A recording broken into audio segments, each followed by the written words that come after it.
लोकवाणी, आपकी बात मुख्यमंत्री श्री भूपेश बघेल के साथ।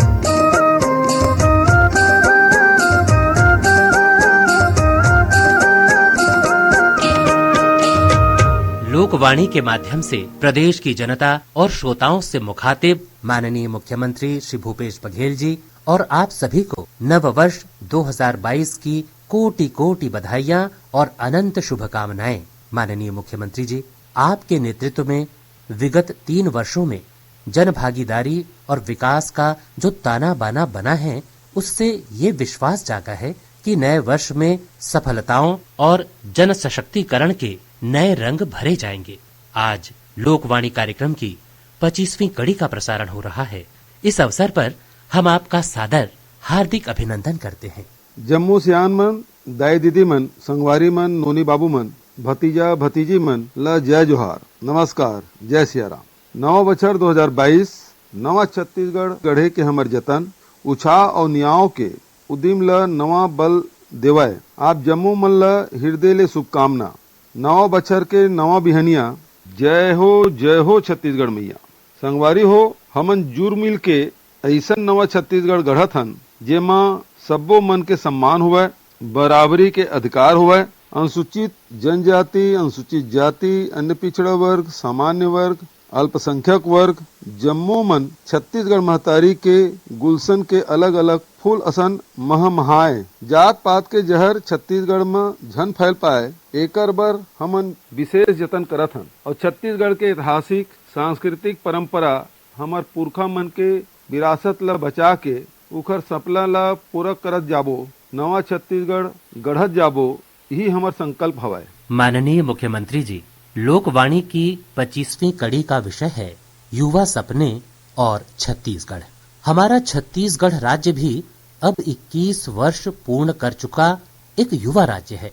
12 जनवरी को युवाओं के प्रेरणा स्रोत स्वामी विवेकानंद का जन्म दिवस है, जिसे हम युवा दिवस के रूप में मनाते हैं।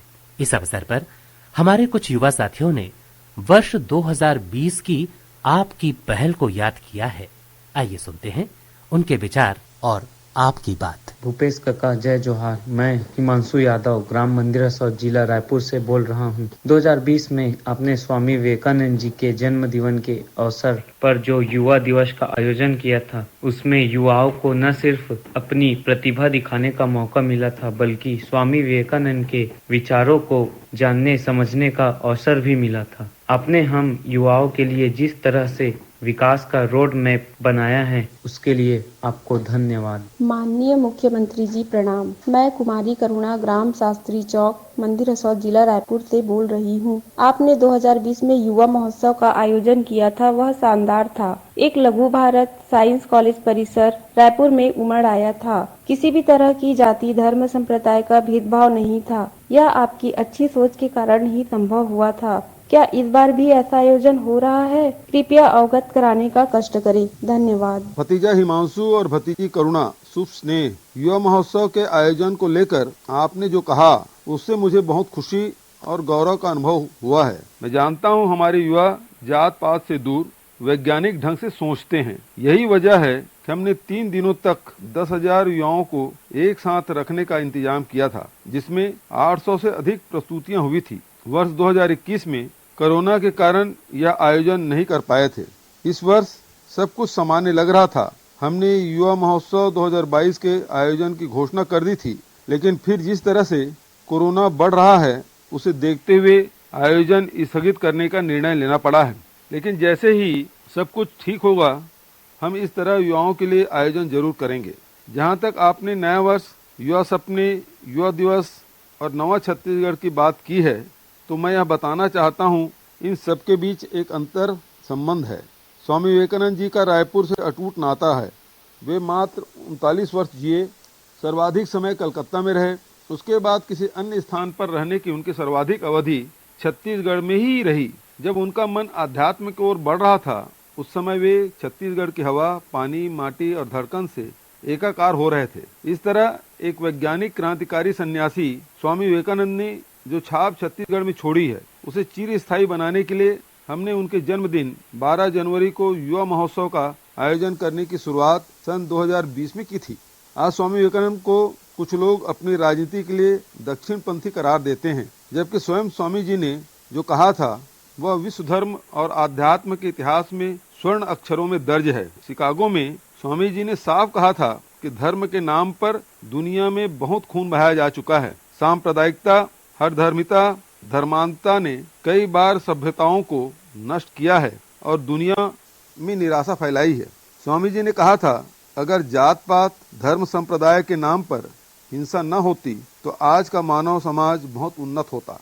उस जमाने में भी स्वामी जी दुनिया में घूम घूम कर कहते थे, मैं यहाँ किसी एक धर्म का प्रचार करने नहीं आया, बल्कि एक ऐसे दर्शन का प्रचार कर रहा हूँ जो दुनिया के सभी धर्मों में निहित है। उन्होंने कहा था, मैं किसी धर्म का विरोधी नहीं हूँ, हर धर्म के लोगों को तेजस्वी बनाने का प्रयास कर रहा हूँ।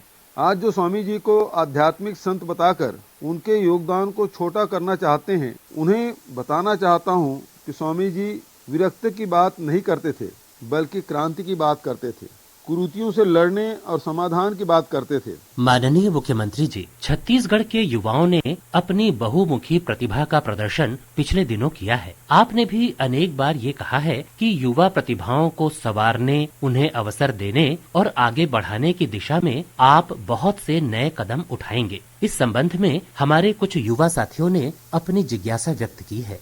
आइए सुनते हैं उनकी आवाज में उनकी बातें। मैं हिमांशु मानिकपुरी जिला दुर्ग से बोल रहा हूँ। सम्मान्य मुख्यमंत्री जी प्रणाम। हमने मुख्यमंत्री खिलाड़ी प्रोत्साहन योजना के बारे में पढ़ा था, कृपया इसके बारे में विस्तार से जानकारी देने की कृपा करें। माननीय मुख्यमंत्री जी, जय जोहार। मैं रामेश्वरी नेताम जिला बस्तर से बोल रही हूँ।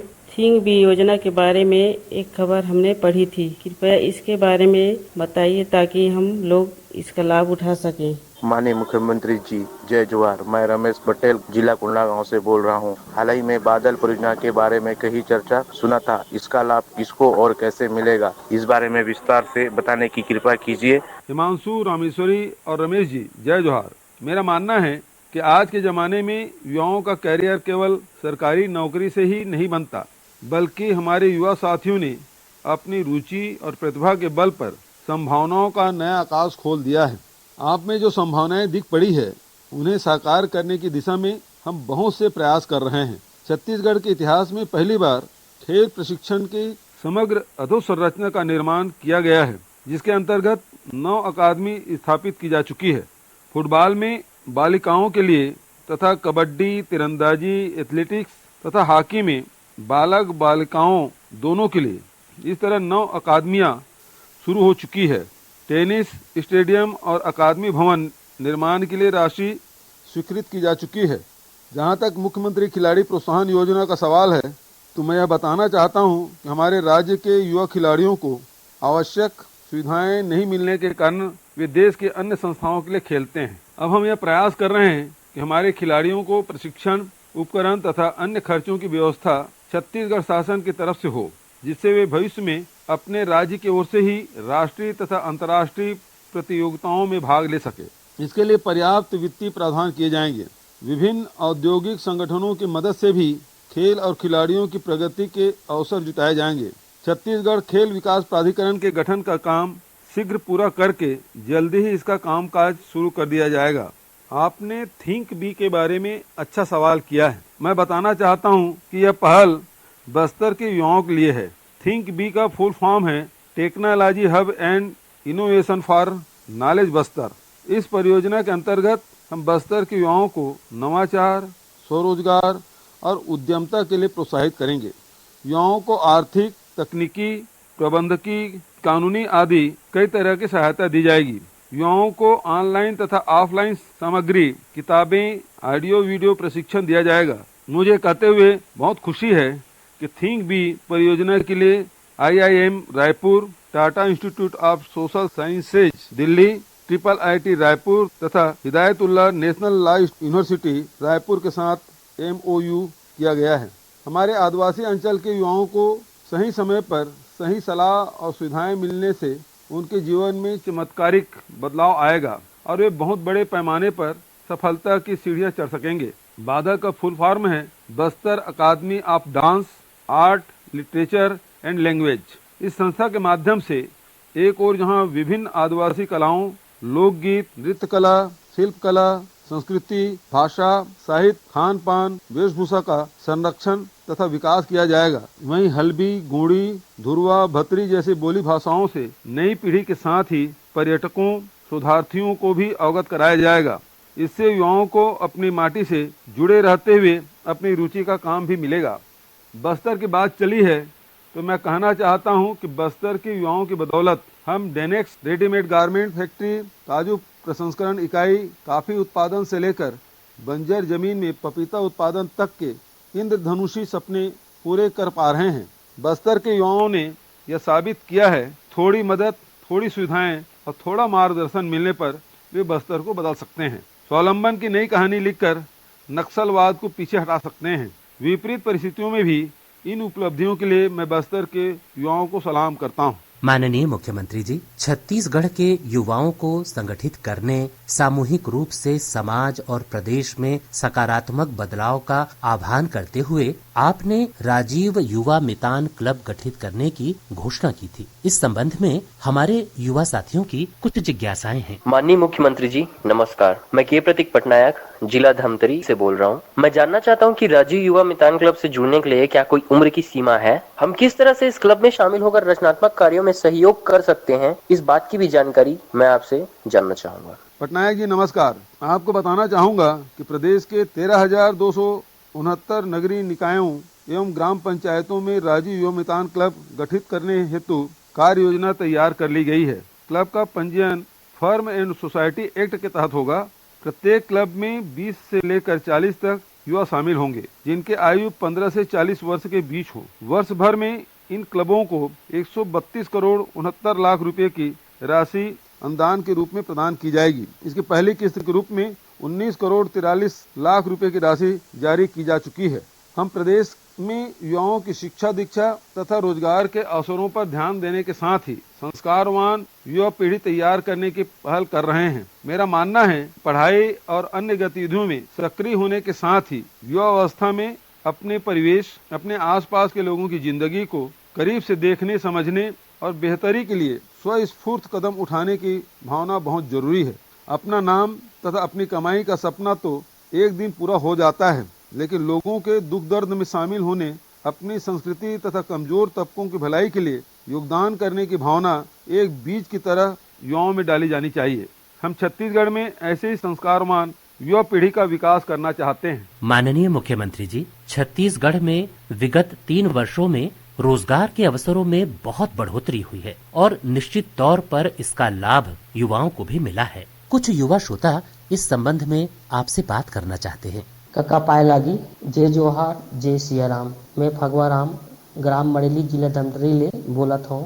राज्य के मुखिया और लोकप्रिय मुख्यमंत्री ला कका कहे मा हमन ला अपनापन महसूस होते। आप मन के व्यक्तित्व हा ऐसन है जैसे आप हमारे परिवार के सदस्य हो। राज्य के मुखिया और हमारे देश के अब्बड़ मयारू मुख्यमंत्री जी जब हमन ला भतीजा भतीजी कथस तब हमन ला घर बरोबर लागथे। आदरणीय मुख्यमंत्री जी, सरकारी नौकरी के अलावा लोगन मन ला रोजगार दे के आपके का योजना है, बताऊँ। धन्यवाद। धन्यवाद भतीजा फगवा। जब हमारे रिश्तों की डोर मजबूत होगी, जब हम परस्पर एक दूसरे से अपने विचार साझा करेंगे, तभी मैं जनता की जरूरत की योजनाएं बनाकर उसे लागू कर सकता हूं। इसलिए मुझे आप लोगों से अनौपचारिक रूप से मिलने तथा बात करने में अच्छा लगता है। आपका घरोबा महसूस करना बहुत पसंद आया। मुझे खुशी है कि पिछले 3 वर्षों में सरकारी, अर्ध सरकारी कार्यालयों में सीधी भर्ती के अलावा अन्य माध्यमों से भी भर्ती की गई, जिसके कारण 4,65,000 से अधिक लोगों को सरकारी और अर्ध सरकारी कार्यालयों में कार्य करने का अवसर मिला है। इसके अलावा 30,000 नौकरियां नए उद्योगों में मिली है। प्रदेश में निजी क्षेत्रों में बड़े पैमाने पर नौकरियों का सृजन हुआ है। हमने ग्रामीण अंचलों में युवाओं को निर्माण कार्यों से जोड़ने के लिए इस श्रेणी पंजीयन कराया था, जिसके अंतर्गत 3,000 से अधिक युवाओं ने पंजीयन कराया है, जिन्हें बिना टेंडर के निर्माण कार्य का ठेका दिया जा रहा है। अभी तक लगभग 1,000 पंजीकृत युवाओं को सड़क, भवन आदि निर्माण कार्य आवंटित किए जा चुके हैं। माननीय मुख्यमंत्री जी, आप हमेशा युवाओं के सर्वांगीण विकास की बात करते हैं। राज्य में बहुत बड़ी आबादी की आजीविका का साधन आज भी कृषि है। बहुत लंबे अरसे का अनुभव रहा है कि हमारे युवा साथी कृषि को व्यवसाय की तरह अपनाने में हिचकते थे, लेकिन विगत 3 वर्षों में स्थिति परिस्थितियां बदली हैं। इस संबंध में युवा साथियों के विचार आपके साथ साझा करते हैं। माननीय मुख्यमंत्री जी प्रणाम। मैं मुकेश कश्यप ग्राम कुसुमतरा जिला मुंगेली से बोल रहा हूँ। आपने निश्चित तौर पर राज्य गठन के बाद सर्वाधिक सरकारी नौकरियों का सृजन किया है, लेकिन जिस पैमाने पर रोजगार की जरूरत है वह सिर्फ सरकारी नौकरी से पूरा नहीं हो सकता। छत्तीसगढ़ में परंपरागत रूप से रोजगार का सबसे बड़ा साधन कृषि क्षेत्र है। आप ऐसा क्या कर रहे हैं कि हमारे युवा साथी खेती किसानी को ही अपनाएं, उनका आकर्षण खेती के लिए बढ़े? धन्यवाद। धन्यवाद मुकेश, आपने बहुत अच्छा सवाल किया। मेरा मानना है युवा खतरे के खिलाड़ी होते हैं। उनमें न तो लगन की कमी है, न ही वे मेहनत से डरते हैं, लेकिन गलत नीतियों के कारण 1.5 दशक में खेती के काम को अंधेरी सुरंग बना दिया गया था, जहां से उजाले की किरण दूर दूर तक दिखाई नहीं पड़ती थी। हमने इस सुरंग में भी उजाला बिखेरने का काम किया है। हमने खेती किसानी को बेहतर आय और प्रतिभा दिखाने के बेहतर अवसरों से जोड़ दिया है। एक और हमने छत्तीसगढ़ की फसलों को समर्थन मूल्य पर खरीदने की बेहतर व्यवस्था की है। पशुधन पालन को लाभ का जरिया बनाया है। वहीं दूसरी ओर ग्रामीण अर्थव्यवस्था नई उपजों को बढ़ावा, उनकी प्रोसेसिंग, पैकेजिंग, मार्केटिंग जैसी व्यवस्थाओं को संस्थागत रूप दिया है। कृषि की वैज्ञानिक शिक्षा के साथ शोध, अनुसंधान और आविष्कार के लिए बड़े पैमाने पर व्यवस्थाएं सुनिश्चित की है। राजीव गांधी किसान न्याय योजना, गोधन न्याय योजना, मुख्यमंत्री वृक्षारोपण प्रोत्साहन योजना, समर्थन मूल्य पर वनोपज खरीदी, वनोपज प्रसंस्करण, फूड पार्क की स्थापना जैसे प्रयासों से युवाओं को यह विश्वास हुआ है कि खेती किसानी के काम में भी बहुत कुछ करने को है, जो नवीनता के अभाव में दिखाई नहीं पड़ता था। हमने 3 वर्षों में आधा दर्जन कृषि उद्यानिकी महाविद्यालय खोले, जैसे बेमेतरा, जशपुर, धमतरी, अर्जुंदा, लोरमी में। महात्मा गांधी के नाम पर दुर्ग जिले के पाटन विकासखंड के ग्राम सांकरा में उद्यानिकी एवं वानिकी विश्वविद्यालय की स्थापना की गई, जिसमें अब प्रवेश की प्रक्रिया शुरू की जाएगी। कोदो, कुटकी, रागी जैसे फसलों के लिए कांकेर जिले में तथा विभिन्न कृषि उत्पादों की प्रोसेसिंग हेतु दुर्ग जिले में प्रोसेसिंग यूनिट स्थापित की जा रही है। 200 से अधिक विकास खंडों में फूड पार्क की स्थापना हेतु भूमि आवंटन किया जा चुका है। बंजर जमीन को कृषि के लिए उपयोगी बनाने हेतु डीएमएफ तथा अन्य मदों से सहायता दी जा रही है। वन अधिकार अधिमान्यता पत्र के माध्यम से आवंटित जमीनों में खेती के साथ ही समर्थन मूल्य पर खरीदी की व्यवस्था की गई है। कुल मिलाकर वर्षों से कृषि क्षेत्र में बौद्धिक आदान या इंटेलेक्चुअल इनपुट को रोककर रखा गया था, जिसे हमने चारों ओर से खोल दिया है। इस तरह अब युवाओं को यह दिखने लगा है कि छत्तीसगढ़ में खेती किसानी अब लाभ का धंधा है। यही वजह है कि बहुत से किसान पुत्र तथा पुत्रियां उच्च शिक्षित होने के बावजूद अब खेती किसानी तथा इससे जुड़े हुए कारोबार अपना रहे हैं। माननीय मुख्यमंत्री जी, शिक्षा की गुणवत्ता को लेकर भी सवाल उठाए जाते हैं। हालांकि इस दिशा में आपने बहुत ही सुविचारित ढंग से प्रयास किए हैं। इस संबंध में आए कुछ सवालों से आपको अवगत कराते हैं। मैं कुमारी राखी नगर पंचायत दल्ली राजरा जिला बालोद से बोल रही हूँ। माननीय मुख्यमंत्री जी को मेरा सादर प्रणाम। मुख्यमंत्री जी, एक बात आपसे शेयर करना चाह रही हूँ कि बच्चों को अच्छी शिक्षा मिलेगी तभी उनकी बुनियाद मजबूत होगी, तभी वे सक्षम युवा के रूप में बड़ी प्रतियोगी परीक्षाओं में सफल हो सकेंगे। मैं चाहती हूँ कि प्रयासों के साथ आप कुछ उपलब्धियों पर प्रकाश डालने का कष्ट करें। धन्यवाद। राखी बिटिया, बहुत बढ़िया सवाल है। देखिए, शिक्षा में दोनों चीजें महत्वपूर्ण हैं। पहला, उसकी व्यापकता, अर्थात सभी को शिक्षा का अवसर तथा अधिकार मिलना चाहिए। वहीं दूसरी ओर शिक्षा उपयोगी, सार्थक हो, इसके लिए शिक्षा का गुणवत्तापूर्ण होना आवश्यक है। हमने इन दोनों ही मोर्चे पर काम किया है। कमजोर आर्थिक स्थिति वाले परिवार के बच्चों को कक्षा 12वीं तथा निःशुल्क शिक्षा दिलाने के लिए देश में पहली बार हमने शिक्षा के अधिकार के प्रावधान को बढ़ाया है। बेटियों को स्नातकोत्तर तक निःशुल्क शिक्षा दिलाने की व्यवस्था की है। शिक्षा की गुणवत्ता बढ़ाने के लिए स्वामी आत्मानंद उत्कृष्ट अंग्रेजी माध्यम विद्यालय योजना लागू की गई है। हिंदी माध्यम की शालाओं के लिए भी यह सुविधा उपलब्ध कराने की शुरुआत कर दी गई है। स्कूल से लेकर कॉलेज तक सुविधाओं में वृद्धि की गई है। साथ ही कमजोर तबकों की सुविधाओं में भी वृद्धि की गई है, जैसे स्कॉलरशिप, भोजन सहायता राशि आदि में बढ़ोतरी की गई है, ताकि वे अपनी पढ़ाई पूरी करके बेहतर रोजगार के अवसर हासिल कर सकें। मुझे यह बताते हुए खुशी है कि हमने प्रयास आवासीय विद्यालयों की संख्या और गुणवत्ता भी बढ़ाई है, ताकि नक्सल प्रभावित जिलों और अनुसूचित क्षेत्रों के प्रतिभावान बच्चे देश के प्रतिष्ठित संस्थानों में उच्च शिक्षा हासिल कर सके। इन्हीं प्रयासों के कारण पहली बार नेशनल टैलेंट सर्च परीक्षा में छत्तीसगढ़ के 22 बच्चों ने सफलता पाई। वर्ष 2021 में आईआईटी में 27, एनआईटी एवं समकक्ष शैक्षणिक संस्थाओं में 35, सीएस फाउंडेशन में 5, क्लैट में 2, इंजीनियरिंग कॉलेज में 61 विद्यार्थी सफल हुए हैं। प्रयास संस्थाओं की संख्या बढ़ाकर अब 9 हो गई है तथा इसमें सीटों की संख्या बढ़कर 4,500 कर दी गई है। यहाँ के नतीजे न सिर्फ 100% आए हैं, बल्कि सभी बच्चे 80% से अधिक अंक लेकर उत्तीर्ण हुए हैं। विशेष पिछड़ी जनजाति के शिक्षित युवाओं के लिए नियम को शिथिल करते हुए उन्हीं बसाहटों में शिक्षक के रूप में नौकरी दी गई है। आदिवासी अंचलों में शिक्षा के प्रति रुझान बढ़ाने के लिए संभाग स्तर पर कनिष्ठ सेवा चयन बोर्ड का गठन कर स्थानीय युवाओं की भर्ती सुनिश्चित की गई है। नमस्कार, मैं मनीष कुमार जिला जांजगीर चांपा से बोल रहा हूँ। छत्तीसगढ़ के युवा अलग अलग क्षेत्रों में बड़ी बड़ी उपलब्धियां हासिल कर रहे हैं और छत्तीसगढ़ का नाम रोशन कर रहे हैं। हम जानना चाहते हैं कि हमारे इन युवा साथियों की उपलब्धियां क्या आपकी जानकारी में है और आप इन्हें किस तरह देखते हैं? नमस्कार मनीष जी, हमारे युवाओं की उपलब्धियों और कीर्तिमानों की खबरें सुनकर मेरा यह विश्वास और अधिक मजबूत हो जाता है कि छत्तीसगढ़ के युवाओं में प्रतिभा की कोई कमी नहीं है। भरोसा और सुविधाओं से ही हम वास्तविक युवा क्रांति कर सकते हैं। अबूझमाड़ के युवाओं ने मलखम्ब प्रदर्शन में राष्ट्रीय स्तर पर अपना नाम रोशन किया है। बैडमिंटन खिलाड़ी ईशांत ने स्कॉटलैंड में पदक जीतकर सिर्फ छत्तीसगढ़ ही नहीं बल्कि देश का नाम ऊंचा किया है।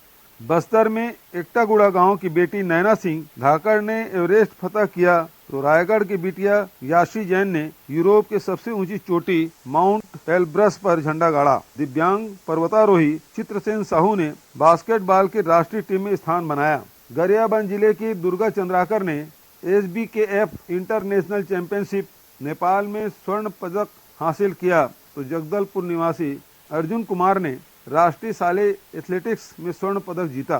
नेशनल व्हीलचेयर रग्बी चैंपियनशिप में रायपुर जिले के विभीषण निषाद की कप्तानी में राजनांदगांव जिले के इंद्र प्रसाद सिन्हा और धीरेन्द्र सिन्हा और ऋषि मिश्रा, बालोद जिले के कामेश्वर निषाद की टीम ने कांस्य पदक जीता है। कराटे में पद्मा व्यवहार और टेकेश्वरी साहू ने थाई बॉक्सिंग की अंतर्राष्ट्रीय प्रतियोगिता में स्वर्ण पदक जीता है। खेलो इंडिया गेम्स में तैराकी प्रतियोगिता में शिवाक्ष साहू ने स्वर्ण पदक तथा उनके भाई रुद्राक्ष ने कांस्य पदक जीता है। इसी प्रतियोगिता में कबड्डी में बालिका टीम को कांस्य पदक मिला। जूडो में अनमोल ने कांस्य पदक जीता। भारोत्तोलन में ज्ञानेश्वरी यादव ने रजत पदक हासिल किया है। रंजिता खलको का चयन भारत की mini golf world cup team के लिए हुआ है। थाईलैंड में आयोजित मिसेज एशिया प्रतियोगिता में भिलाई की अवंतिका श्रीवास्तव विजेता बनी। हमारे युवाओं ने शिक्षा के क्षेत्र में भी कमाल किया, राष्ट्रीय स्तर पर अपनी धाक बनाई है। रायपुर निवासी भ्रमर जैन ने CA फाइनल की परीक्षा में देश में पहला स्थान हासिल किया है। National artificial intelligence for youth programme के लिए महासमुंद जिले के शासकीय कुलदीप निगम उच्चतर माध्यमिक विद्यालय नर्रा के 7 छात्र छात्राओं वैभव देवांगन, धीरज यादव, घनश्याम निषाद, यमुना यादव, हिमांशी देवांगन, परमेश्वरी यादव, गोपिका देवांगन के अलावा शासकीय उच्चतर माध्यमिक विद्यालय लेंजवारा जिला बेमेतरा की छात्रा अंजलि निर्मलकर और girls higher secondary school Raipur की छात्रा अंकिता नामदेव शामिल हैं। मुंगेली जिले के छात्र नीतीश साहू को घुरवा योजना के प्रोजेक्ट पर राष्ट्रीय पुरस्कार मिला है। रायपुर स्थित RD तिवारी स्वामी आत्मानंद स्कूल के छात्र आदित्य चौरसिया को पेंटिंग के लिए भारत सरकार द्वारा पुरस्कृत किया गया। UPSC के ताजा नतीजों में सिमीकरण, उमेश प्रसाद गुप्ता, सुथान, आयुष खरे, जितेंद्र यादव, योगेश पटेल ने सफलता हासिल की। छत्तीसगढ़ में पहली बार धमतरी में वायुसेना भर्ती रैली का आयोजन किया गया, जिसमें प्रदेश के 208 युवाओं का चयन हुआ है। अंबिकापुर के रंजन सिंह ने नौसेना अकादमी के रोबोटिक्स कोर्स में सर्वश्रेष्ठ प्रदर्शन किया तथा वर्ष के ओवरऑल टॉपर बने, जिसके लिए उन्हें राष्ट्रपति स्वर्ण पदक से नवाजा गया। दुर्ग के सृष्टि बाफना इसरो के वैज्ञानिक चयन परीक्षा में प्रथम स्थान पर आई। कोरबा के विकास अग्रवाल को गगनयान की नई तकनीक विकसित करने वाली टीम में चुना गया। विभिन्न प्रतियोगिताओं में हमारे प्रदेश के युवाओं का उत्कृष्ट प्रदर्शन बताता है अब हमारे युवा साथी पूरे दमखम के साथ मैदान में उतर चुके हैं और राष्ट्रीय और अंतर्राष्ट्रीय स्तर पर छत्तीसगढ़ का परचम लहरा रहे हैं। युवा ऊर्जा और युवा उम्मीदों से नवा छत्तीसगढ़ दमकने लगा है। यह सकारात्मक चेतना की क्रांति है जो लगातार आगे बढ़ते जाएगी और नवा छत्तीसगढ़ गढ़ती जाएगी। माननीय मुख्यमंत्री जी, एक बार फिर कोविड-19 का संक्रमण पूरी दुनिया में बढ़ रहा है। इसकी रोकथाम के लिए प्रयास शुरू हो गए हैं। नए वेरिएंट ओमिक्रॉन को लेकर लोगों में जिज्ञासा है। इस संबंध में आपके विचार उपयोगी होंगे। कोरोना के नए वेरिएंट को ओमिक्रॉन के नाम से पहचाना गया है, लेकिन इसके भी शुरुआती लक्षण सर्दी, बुखार, गले में खराश जैसे पहले की तरह ही है। हमारा पुराना अनुभव है कि कोरोना को लेकर किसी तरह की दहशत नहीं होनी चाहिए। सबसे पहले इतनी सावधानी बरतनी चाहिए कि कोरोना हो ही नहीं। सरकार की ओर से हर संभव तैयारी की गई है, लेकिन प्रत्येक व्यक्ति को सचेत रहकर निजी सावधानी बरतनी आवश्यक है। नाक मुंह ढक कर रखें, फेस मास्क को सही ढंग से लगाएं, साबुन पानी से हाथ धोते रहें, भीड़ वाली जगह से बचें, फिजिकल डिस्टेंसिंग रखकर ही किसी से मेल मुलाकात करें। हमने जिला प्रशासन को निर्देशित किया है कि स्थानीय परिस्थितियों के अनुसार सार्वजनिक प्रतिबंधात्मक उपाय किए जाएं।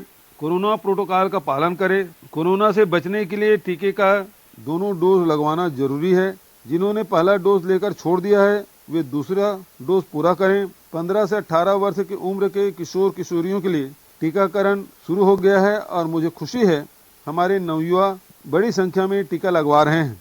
मैं चाहूँगा कि यह अभियान 100% सफल हो। इस माह 14 जनवरी को मकर संक्रांति तथा पोंगल का त्योहार है। 17 जनवरी को छिरछरा पुन्नी शाकंभरी जयंती, 26 जनवरी को गणतंत्र दिवस है। इसके लिए मैं आप सबको अग्रिम बधाई और शुभकामनाएं देता हूं। 20 जनवरी को अमर शहीद गैन सिंह की पुण्यतिथि, 21 जनवरी को हेमू कलानी शहीद दिवस, 23 जनवरी को नेताजी सुभाष चंद्र बोस की जयंती तथा 30 जनवरी को राष्ट्रपिता महात्मा गांधी की पुण्यतिथि है। मैं इन महान विभूतियों को सादर नमन करता हूं और युवा साथियों से अपील करता हूं कि इनके आदर्शों का मनन करें और अपने जीवन में अपनाएं। धन्यवाद।